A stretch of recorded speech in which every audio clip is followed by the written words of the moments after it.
নমস্কার বন্ধুরা, আশা করি সকলে খুব ভালো আছো, সুস্থ আছো। আমিও ভালো আছি।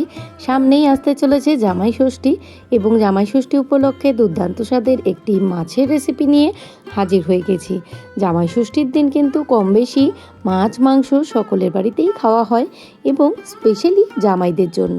তো আজকে আমি নিয়ে চলে এসেছি চিতল মাছের কালিয়া বা চিতল মাছের একটি রেসিপি, যেটা জামাই ষষ্ঠীর দিন জামাইদের জন্য একটি উপযুক্ত খাবার। খেতে হয় ভীষণ সুস্বাদু, গরম গরম ভাতের সাথে বা পোলাওর সাথে ভীষণই ভালো লাগে। তো চলো দেখো, বাজার থেকে আনা মাছটা সবার প্রথম পরিষ্কার করে ধুয়ে তাতে দিয়ে দিয়েছি বেশ কিছুটা নুন আর হলুদ। হলুদ দেওয়ার সময় আমার ক্যামেরাবন্দি করতে ভুল হয়ে গেছে, তার জন্য আমি ক্ষমা চেয়ে নিচ্ছি। এই সমস্ত কিছু দিয়ে মাছটাকে কিন্তু খুব ভালোভাবে আমরা মাখিয়ে রেখে দেব বেশ কিছুটা সময়ের জন্য। এই চিতল মাছ কিন্তু খেতে লাগে ভীষণ সুস্বাদু। যদিও আজকে আমি এই রান্নাটা করার জন্য চিতল মাছের পেটির রেসিপিটাই কিন্তু করছি, বা এই চিতল মাছের ঝোল বা চিতল মাছের কালিয়া করতে গেলে চিতল মাছের পেটি দিয়েই কিন্তু করতে হয়। আমার চ্যানেলে কিন্তু চিতল মাছের মুইঠার রেসিপিও রয়েছে, তোমরা চাইলে অবশ্যই কিন্তু দেখে নিতে পারো। আমি অবশ্যই কার্টে অ্যাড করে দেব।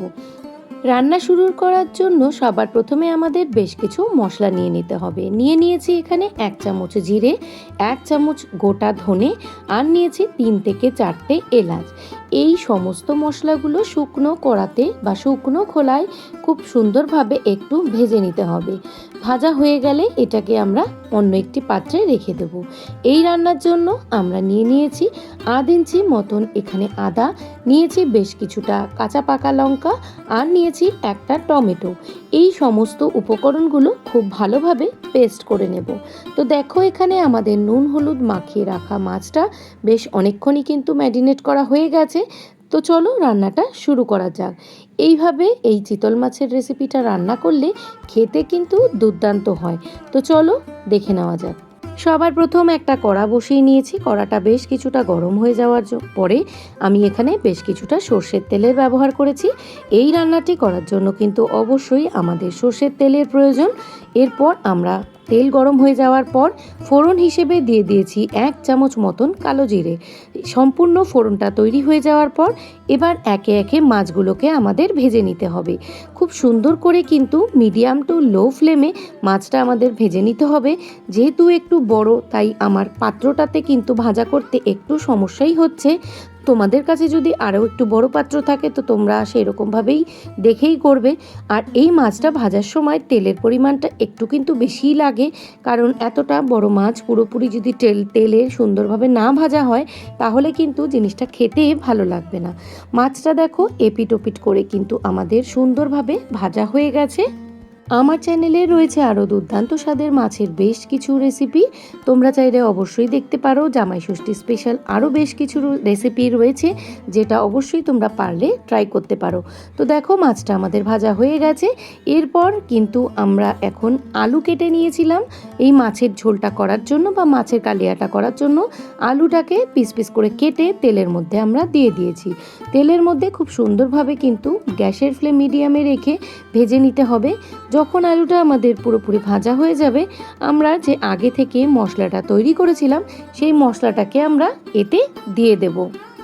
অবশ্যই মশলাটি অ্যাড করার সময় গ্যাসের আঁচটা একদম কমিয়ে নিতে হবে, না হলে কিন্তু তেল ছিটতে পারে। এবং দিয়ে দিচ্ছি এই যে বাটি ধোয়া মশলার জল। দিয়ে দিলাম 1 চামচ মতন হলুদ গুঁড়ো, 1/2 চামচ মতন কাশ্মীরি রেড চিলি পাউডার, দিয়েছি 1 চামচের থেকে একটু কম ভাজা জিরের গুঁড়ো, দিয়েছি 1 চামচ মতন নুন, আর দিয়েছি সামান্য চিনি। চিনি কিন্তু একটু না দিলে নুন মিষ্টির ব্যালেন্স কিন্তু কমপ্লিট হয় না। তো দেখো, এখানে খুব সুন্দরভাবে কিন্তু এখানে মশলাগুলোকে আমরা কষিয়ে নিচ্ছি। আর এই কষানোর সময় যদি মনে হয় সামান্য একটু জলের পরিমাণ লাগবে, তো তোমরা চাইলে অবশ্যই কিন্তু সেখানে দিতে পারো। তো দেখো, মশলাটা কষাতে কষাতে কিন্তু অনেকটাই তেল ছেড়ে এসছে। তেল ছেড়ে আসার পর আমরা এখানে ব্যবহার করব গ্রেভির জন্য বেশ কিছুটা ফুটন্ত গরম জল। ভিডিও চলতে চলতে একটা ছোট্ট অনুরোধ, যারা আমার পরিবারে আজকে নতুন তাদেরকে জানাই অসংখ্য ভালোবাসা। যদি ভিডিওটা ভালো লেগে থাকে অবশ্যই ভিডিওটাতে লাইক করে পাশে থাকা বেল নোটিফিকেশন অন করে আমার পরিবারের সদস্য হওয়ার অনুরোধ রইল। তো দেখো, এখানে আমাদের কিন্তু ঝোলটা ফুটে গেছে। এরপর আমাদের কিন্তু মাছগুলো একে একে দিয়ে আমাদের বেশ কিছুক্ষণ কিন্তু একটু ফুটিয়ে নিতে হবে। খুব একটা বেশি সময় এখানে মাছটা ফোটানোর দরকার নেই। 2 থেকে 3 মিনিটের মতন ফোটালেই বা আলুটা সেদ্ধ হয়ে গেলেই কিন্তু আমাদের এই চিতল মাছের কালিয়া বা চিতল মাছের ঝোল পুরোপুরি তৈরি। এরপর আমরা সবশেষে ব্যবহার করব আগে থেকে যে ধনে, জিরে, এলাচ সহযোগে যে মশলাটি করেছিলাম সেই মশলাটি। এই সমস্ত কিছু দিয়ে আমরা কিন্তু এই গ্রেভিটাকে ঢাকা চাপা দিয়ে সুন্দর কিন্তু রেখে দেব মশলাটি মাছের মধ্যে সম্পূর্ণ ঢুকে যাওয়ার জন্য।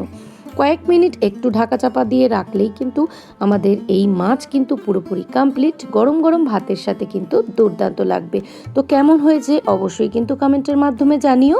ততক্ষণ পর্যন্ত সকলে ভালো থেকো, সুস্থ থেকো। আবারও আসবো পরবর্তীতে নতুন রেসিপির সাথে। তো চলো আজকের মতো টাটা, সকলেই খুব ভালো থেকো।